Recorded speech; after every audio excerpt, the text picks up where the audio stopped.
Hello, and welcome to the Green Grassroots of Football with me, Andy Glover. Me, Mark Winter. And I would just like to thank our sponsor, Rachel's Bookkeeping, for all of your bookkeeping needs. In this episode, we'll take a look at volunteering and some of the stresses and strains it can bring, but also the rewards. As normal, we'll start with a quote. Time is what we want most, but what we use worst. That's William Penn. He was an English writer, a Quaker, and founder of Pennsylvania. That's actually true. He actually almost famously said, right is right, even if everyone is against it, and wrong is wrong, even if everyone is for it. This may have been more relevant for our previous Silent Weekend podcast. I haven't actually got anything written down for this one, just a list of roles and a few little headline things. So, let's look at... first of all, I think I'll list these roles here, and perhaps we can just go back through them and just have a little perhaps meander through the sort of things we've got. So, first of all, looking at the clubs, I've got manager, coach, chair and vice chair, secretary, treasurer, welfare, fixture results secretary, social media coordinator, and also for larger clubs, head of sections. Like talk about our club. I started in 1994. We had 8 teams. So we now have 33, including the Tots, the Wildcats, and the Comets. We've grown 4 times. Yeah. So back then, obviously, we had this. We didn't have a welfare. We didn't have a fixtures or results secretary. We didn't actually have a welfare officer. We had chair, vice, secretary, and treasurer. That was pretty much it. But then, like I said, there were 8 teams. So you need volunteers. I mean, you do need volunteers. You do. Without which a club cannot run. Nope. And with that comes a lot of stresses and strains. Yeah. What can it mean? It can mean for volunteers, and you can lose out on promotions at your work. Mm-hmm. It can affect family life. Because there's time involved straight away, isn't there? Yeah, time is. It depends on the role and what you're doing. We'll look at the coach first, just the manager or the coach first. If you're doing a coach and you want to do it to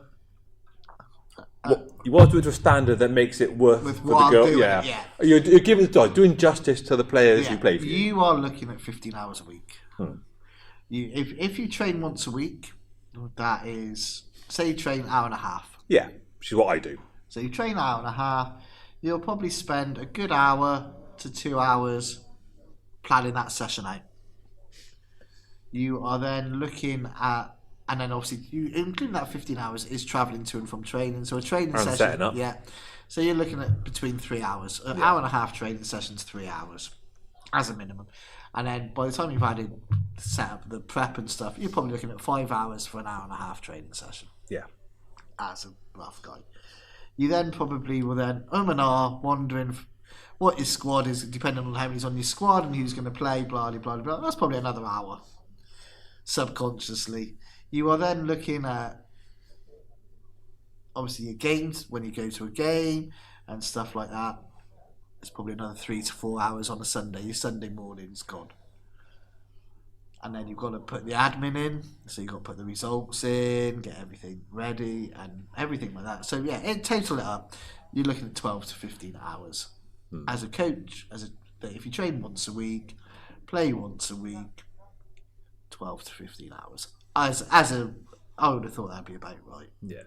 So that's everything. That's also the admin involved, the reporting.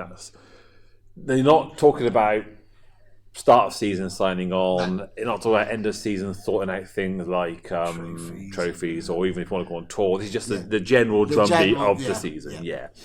Now, I would just ask you a question here. I've got my own thoughts on it. That's a manager. Yeah. What compare that to what an assistant would do? What generally does an assistant do? What do they actually do, though? They turn up at the training session, they turn up at the game. That's about it. Yeah, honestly, unless you're one of those teams where they've got, say, 2 coaches who jointly run it.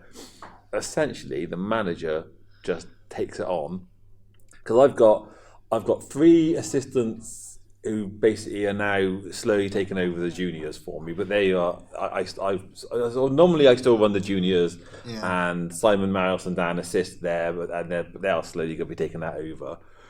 And then I do the Wanderers, and I've got Ben helping out there. And hopefully, probably be me and Ben next year. I'd like to get somebody else. But essentially, I do all of that creative work.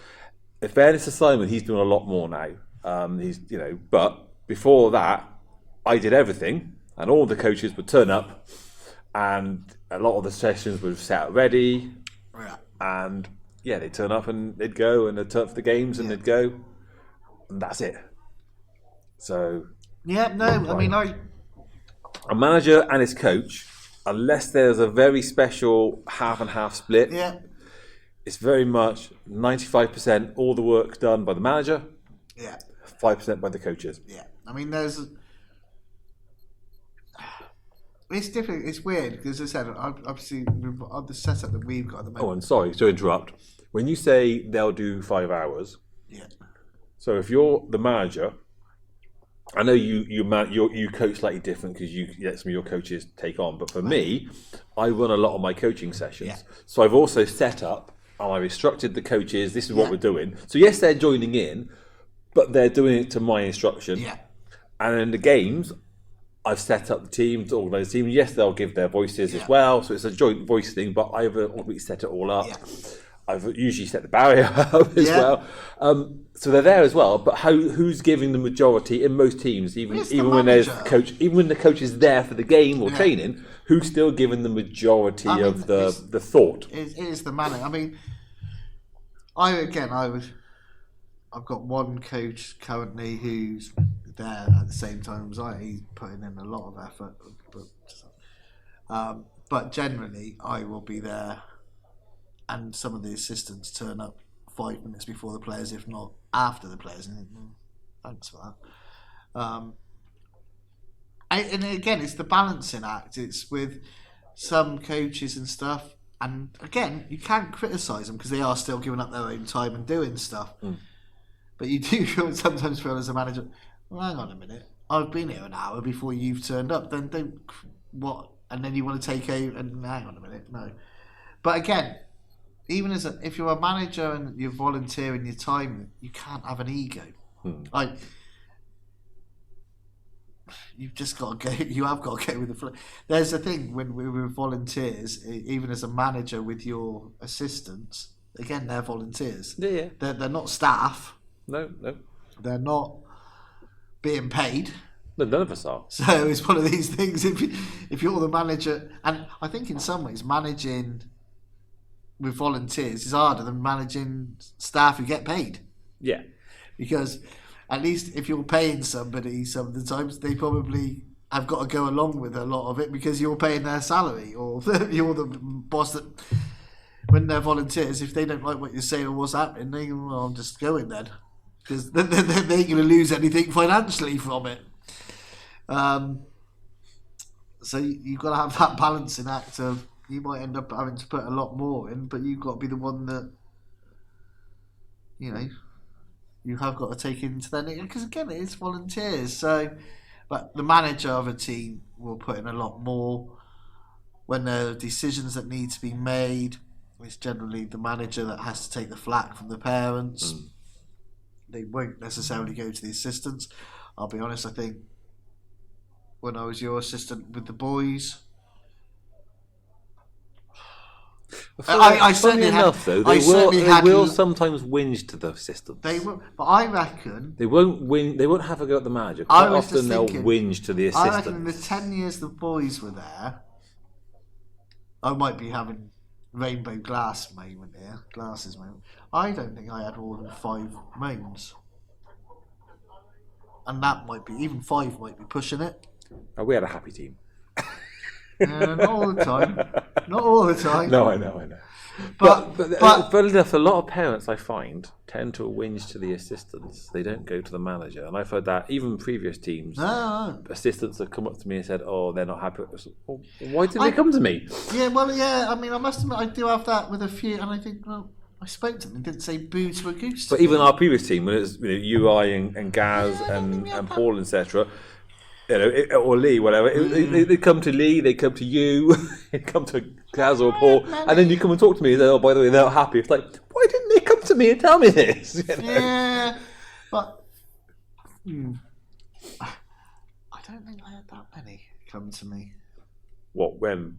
When we were running. Well, bear in mind, there was you, Gaz, Lee, and Paul at one stage. Yeah. It was only the last 2-3 years. There was only the three of us. Early on, there was 5 of us doing it, so they would go to Lee and chat. They'd go to Paul and chat. To Gaz. It was a lot of us doing it, so the whinges were spread out. Yeah. and there is whinge, like we said on earlier ones. Unfortunately, is the one thing for volunteers, and that's from your chairman down, welfare and. Well, I was going to come to the committee members next. Yeah, but from everybody down.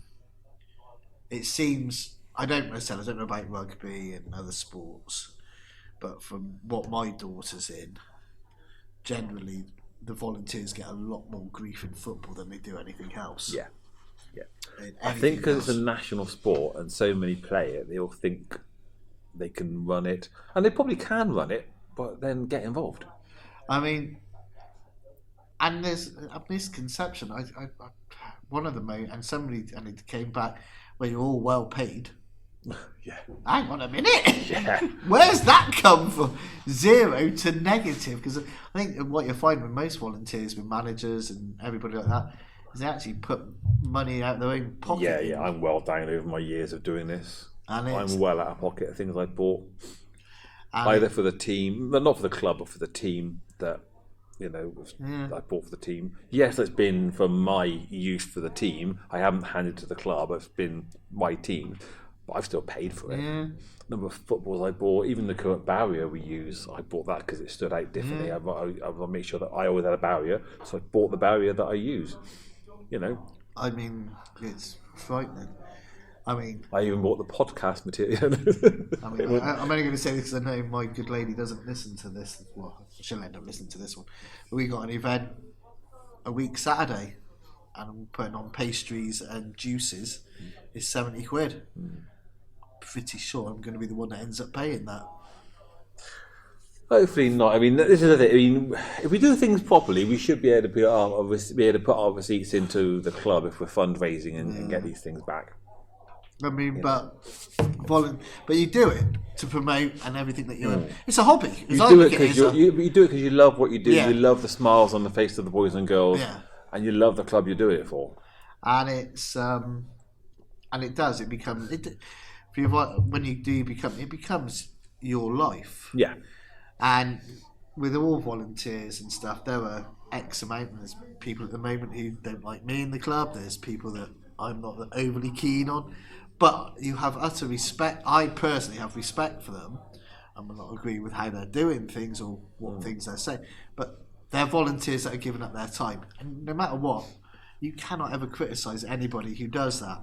If you're prepared to give up your time, not only for your own child, but for X amount of other children, can only be a good thing. So that is the good side of what you get out of it. But you do put, going back to the thing, time wise is the biggest thing for a volunteer is time. I think for volunteer again in this world, like we've discussed in other things, I think mental health. I don't think parents, and it is mainly parents because with the children, I think when you get older it might be more, but how they don't realise how it affects the volunteers, managers' mental health. They don't realise at times, like I said, something we're paid. Well, we're not. No. But they think as well that you haven't got lives outside of it. Yeah. Oh, yeah. I mean, the messages and stuff, and I'm probably, and she's right, I'm my own worst enemy. I'll respond, God only knows. And it is scary because I get messages and phone calls at 11 o'clock, 2 o'clock on a Monday, Tuesday, Wednesday, Thursday afternoon. Well, they must know I'm working.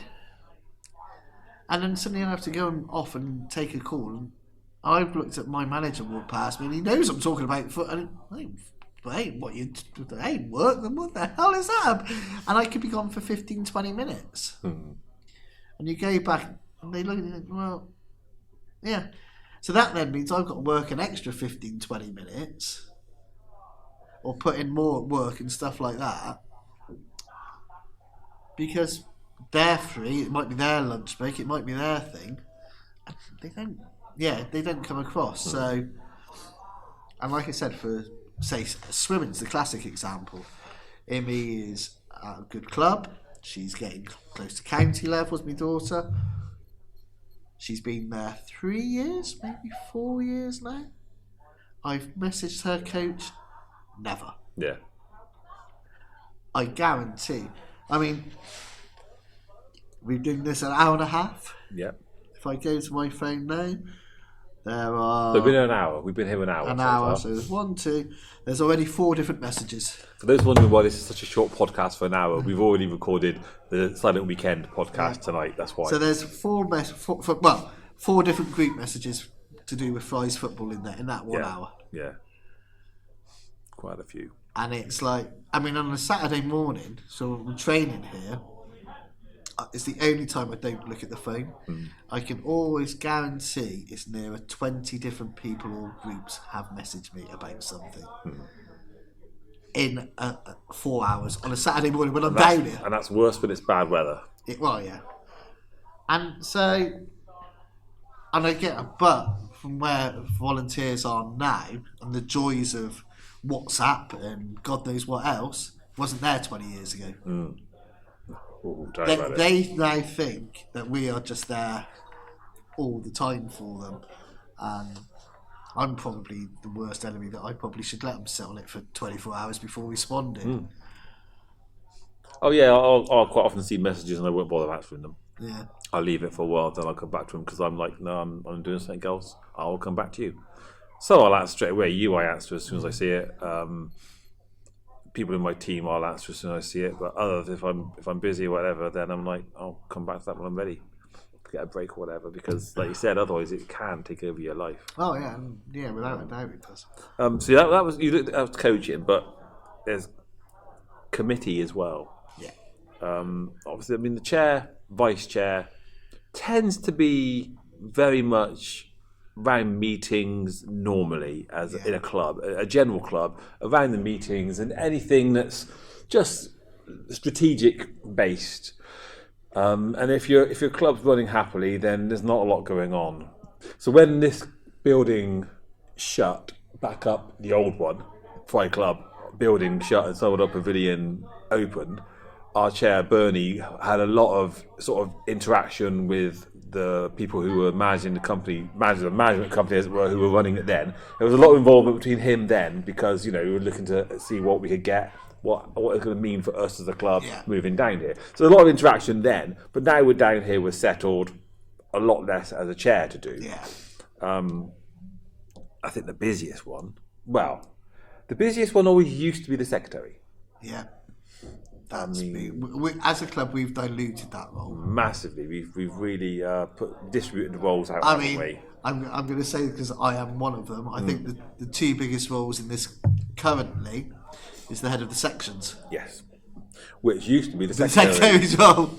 Back when we had, I was going to say back when we had 8 teams. I'll tell you what, back when we had 15, 16 teams, the secretary was still doing that role. Yeah.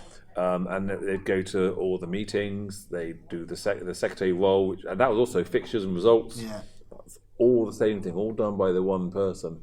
But no, I don't know how they did it, but we've very correctly put that down into a number of roles because, as you say, the secretary now actually.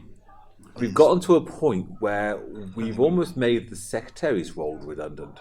Well, officially, we don't even have a secretary at the moment, I wouldn't have said. We don't, no. I know that our chairman, Bernie, is monitoring the post in terms of watching for emails that come in. But most of them come into the header sections. But the only thing actually that the secretary's role is currently responsible for is for accreditation. Yeah. Which is all we need now. And to be fair, that's sort of ended up on the welfare officer. Partly ended up on the welfare in terms of making sure that the club is in the right position to do it. I mean, but the actual accreditation again, I'm sure yeah. our chairman doesn't listen to this. It did make me laugh that our chairman has, and he's one of the reasons we haven't got the accreditation because he hasn't got the correct qualification at the moment. Yes. But in fairness, he's on holiday, so we'll let him he off. is on holiday, and these things happen. But yeah, the roles of, and yeah, again, being a head of a sect, I would say as head of girl. I mean, potentially I might do more than is needed, but again, I think Gaz is doing exactly the same as he's head of boys. I don't think we're getting much change out of 25 hours a week. Yeah. Probably, nearer a full-time job, 35. I reckon is probably nearer the mark. I mean, there's none there at the moment, but usually most of the messages are from other girls' teams. Other age groups, but to be fair, bless them, it said it's my birthday today. I've had 7 messages from other teams outside of Fry's wishing me a happy birthday, which is lovely. Good. That's good. So we do try to promote as well, but it is a lot of hard work. But there is that also the saying, you only get out what you put in. So you say the sort of 15 hours or 25 hours there, what effect is that having on you, work, life, family? So you don't want to put people off, but as a sort as a simple example, you personally, because you do like some people do it because their kids are involved and that's the only reason. Some people have much more of an affinity to a club. I've got a real affinity to this club. Yeah. I played here since I was 8 years old. Yeah. So one of the reasons I've done so many things is because I've loved this club since I was 8 years old. So whereas others come here and get involved because their kids play, and once their kids finish, they go. Our current TOTS manager, his team finished I think 4 years ago, but he's still here. Yeah. So and you like yourself, you've got a definite affinity. So there's a different mindset to some people. There is a different, and you obviously see the good that it's done for your family, and then you. And family-wise, again, you've got both your boys still play here. Your daughter plays here. Yeah. Not necessarily the club, but your wife is involved in the park run, which is at the site. Yeah. So we got affinity with this place, and it's. So even if you're here, it's not part like of our family. Exactly. So if you're here for training, it's not like your wife's like, oh, I'm being dragged down there because she's got the park run. So in that sense, what she's doing with her kids. For the immediate family at the household is the life. How it is affected out of family, it's like say, mum, sisters, and stuff like that. I'm lucky if I see once a year because your weekend and stuff is just taken up. Yeah. So arranging to see people like that is out of family is almost it becomes your family, but that is a personal choice. Yes. Not all volunteers need to go down that route, and I know I make more because it means so much, and it means. For me, in 20, 30 years, I don't whatever, if I have affected a few people's lives for the positive, that's it. I think, though, if you're still here 20, 30 years after you started, like myself, I think you will mellow like me. And I say that in the sense, my first team, we're say 6, 7 years into it, and my wife's booking a holiday during the season. Yeah. And I'm back then, no mobile phones or anything, and I'm finding a public phone to phone somebody because I knew we had an evening match. How are we getting on? Yeah. What was the score? Oh, I'd be like that. I was.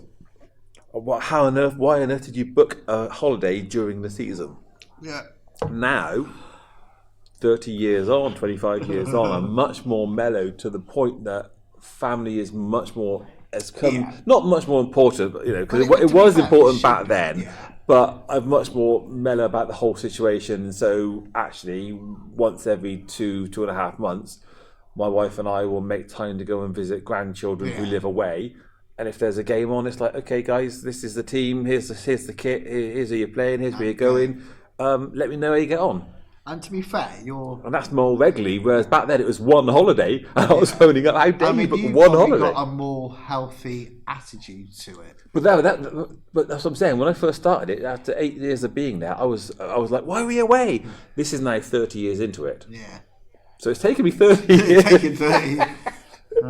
Maybe 20 years. Yeah, that'll please back. Because you know I went away in September for our last team, so perhaps 20 years. Yeah. Well, you're coming up on that. I mean, again, you've got to look at it is getting that balance right, and Yeah. so I mean, Well, the balance, right, but also trust. Yeah. Because back then I was young and I was like, no, this is my team. Without me, they'll lose. They'll fail without. And I went away and they won easily without me.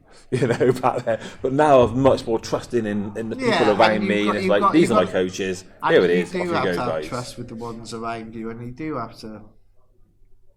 And that's the thing. I mean, and within Fry's and within certainly the girls, and I think what Gaz is now doing with the boys, is there is generally good people around. Yeah, you trust your volunteers, don't you? And if you don't trust you've got to, because you've got to be in a position where, as a club, you want the best people that you can possibly have, and I'm in a position next year at the moment.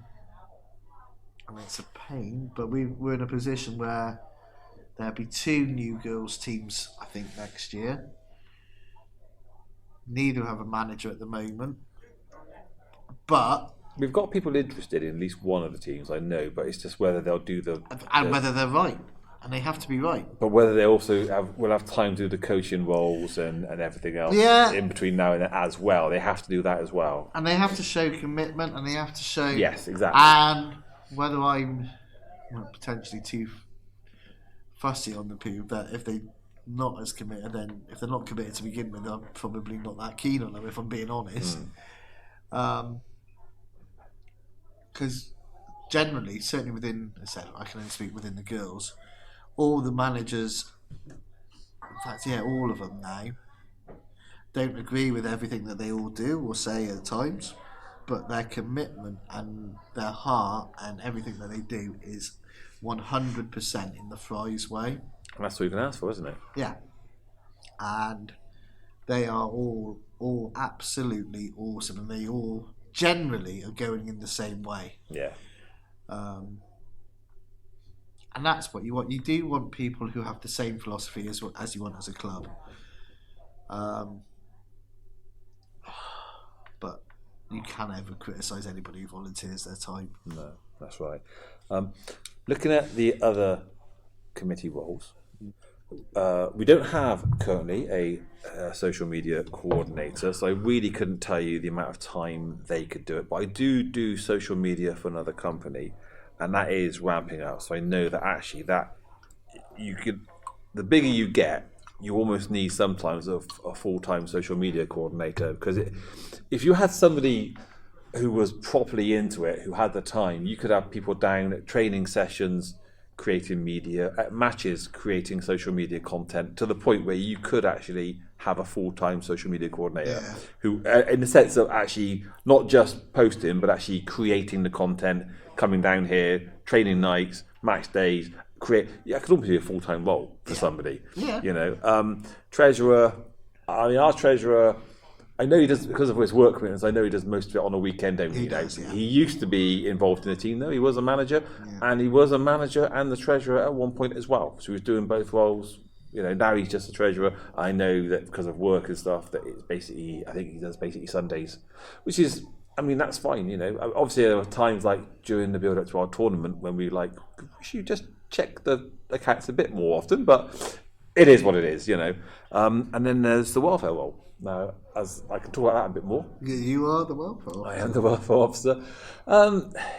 There are times when I have nothing to do. I can go through the list of courses that people are, where they are with it, and see, okay, these people need to renew this. Yeah. These people need to renew that course, and these people need to renew their DBSs, and I'll send out reminder emails to them, and I'll sit back and let it go. And that could be it for 2 weeks or 3 weeks, and I'll look again, and I'll say, okay, you haven't done it, I'll chase you all again. And then suddenly 5 new people will join the club, and I've got to do a DBS check on no, which is fine. But that's the standard drumbeat. That's regular. That's what you normally do. 3 years ago, I had no welfare alerts whatsoever, so nothing to about. 2 years ago, I had 1 welfare alert, which took about a month of my time up. And when I say a month, it wasn't full time a month, but it went over a period of a month. Yeah. Over the last 3 months, 5 welfare alerts. Yeah. And, I said 3 years ago, I had 1. I think last year I had none. And this is where...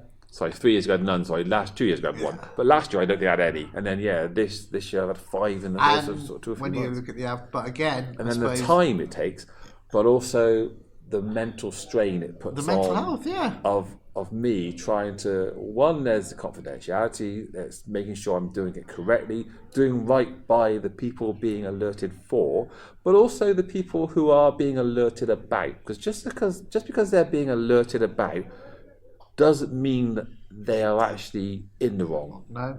So I'm sure I don't know if you get any abuse from them as well for the investigation of what you have to do.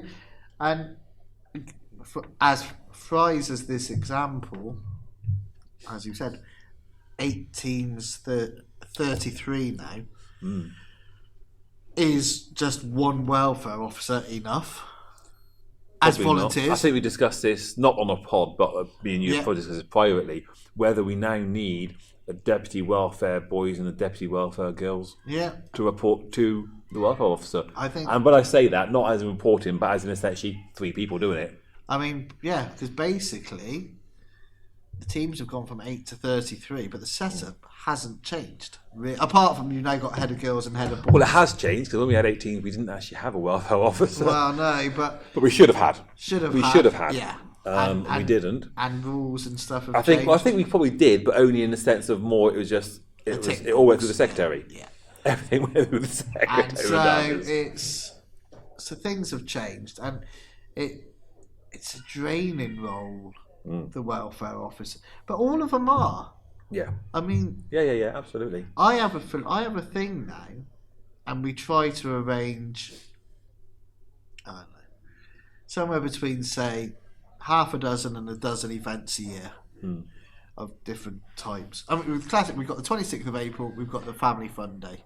Yes. If I get less than 10 complaints, I'm happy. Before that, we've got the International Women's Day, which is a Somerset FA CPD, but you've organised it with them to be down here. Yeah.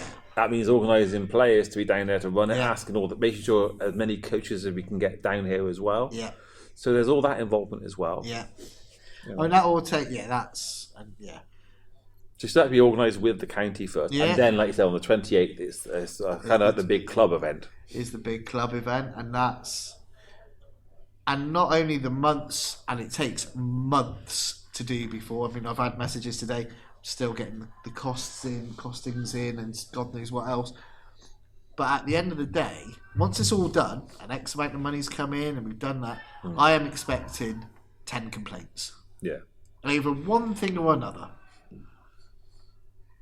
Yeah.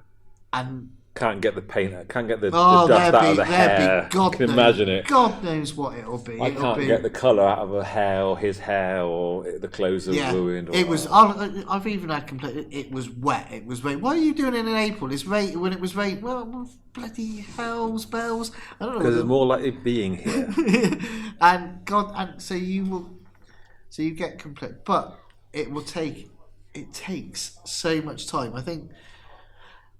Again, parents, as a general rule, from your managers to your committee, and we can even now go into the league, God knows what else.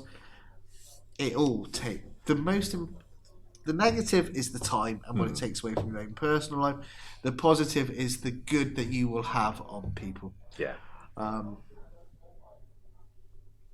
the effects and hopefully the positives that boys and girls will have going on into future life. Yes. I don't imagine. Hopefully, most football grassroots volunteers are not doing it to get a player to play for Manchester United, Liverpool, or whoever. No. It is that you are generally in your club having 100 to 500 to 1,000, however many at your club. You're providing good mental and physical health to those children. Yeah. You're giving them a good start in life. And that is the biggest reward. Yeah. Absolutely. Back to the welfare role, actually. And one of the things I said I have to do is to make sure that everyone is up to date on their courses. Yeah.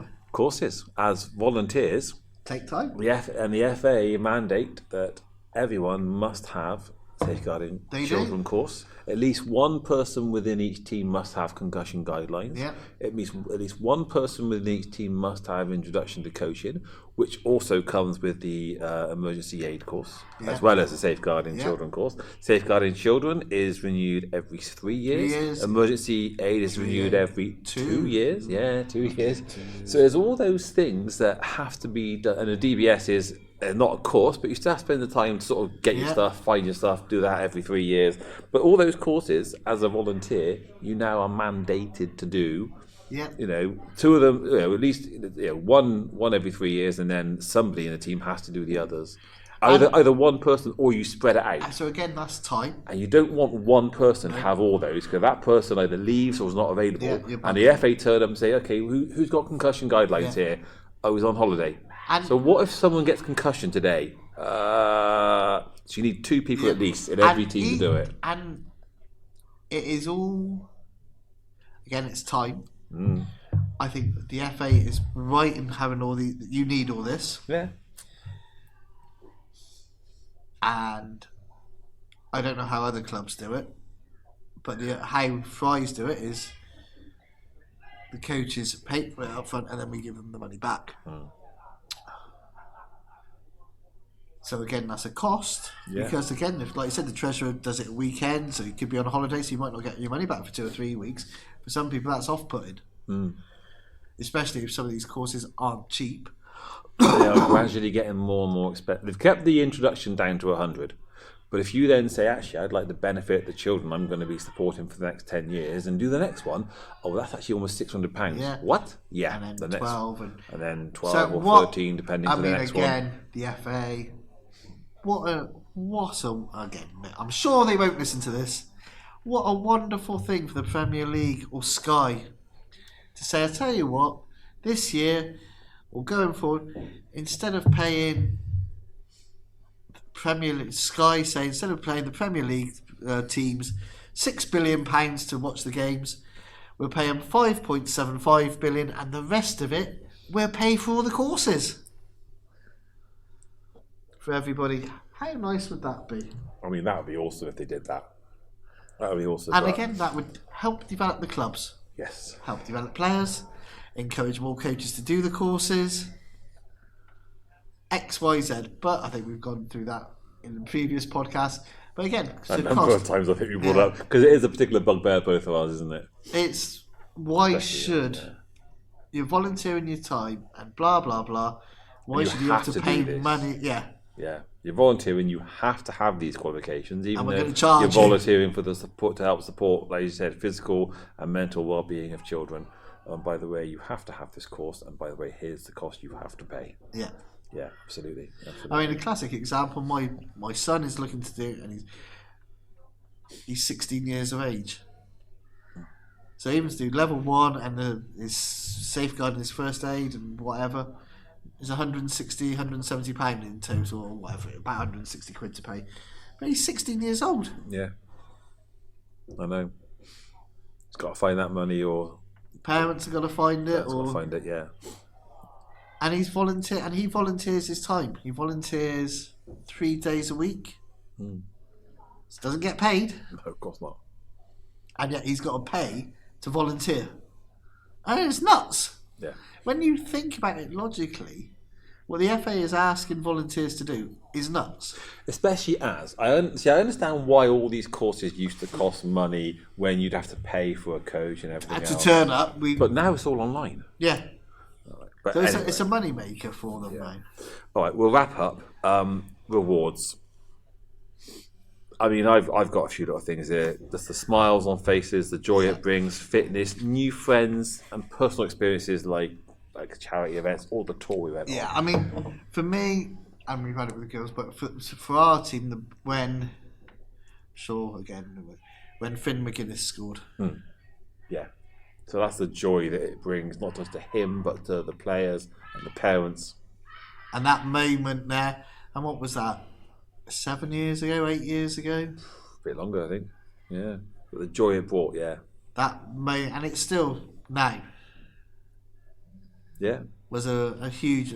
That's what it's all about. You've got the joy there, but then also the personal experiences. So again, going back to our last team, us and 15 players going to Holland. Well, that is something that will live forever. Yeah. And forgetting the matches, just those 2 12-hour coach trips trip, where everyone, but they went so quick because everyone was just chatting and giggling and just having a great time. Yeah, exactly. For those who don't know that, that was a smaller holiday, just down for 5 days down to Paynton, or 4 days down to Paynton. My girls, caravans, westerns, and stuff like that. We've done. I mean, we're going. The under 11s. We're off to St George's Park in August to play where England train. Stay where England train. Is that the play on the pitch one? Yeah. Yeah, we're looking to put that. So we're going for the tournament there, and that. Do a tournament. Yeah, we're doing the tournament. Doing a tournament. Yeah, I looked at that. I'm not decided not to do that one. We're looking at the play on the pitch one, where you do the 3-hour training session instead. Yeah, so we're doing the tour 2 days, and we're staying in the hotels and stuff like that. That'll last for them forever. Yeah. We're looking at my team. We're looking at the play on the pitch one, but again, as volunteers, you can get these things. You can get through this.